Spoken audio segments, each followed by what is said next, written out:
Shortly we'll be leaving for a sundowner cruise at Mukalya. But before we start off, I'd like to show you the geyser or the water heater. Good afternoon. Good afternoon. The water heater concept that we have in an earlier video, where yes, we have this boiler here, and we have firewood, and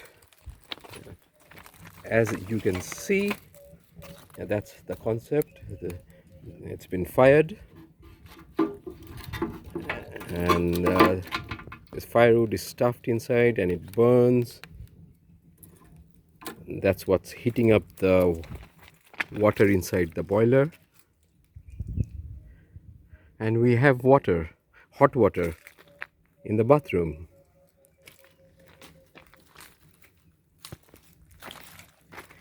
I just had a nice shower before I go for my sundowner cruise, and the water was pretty hot.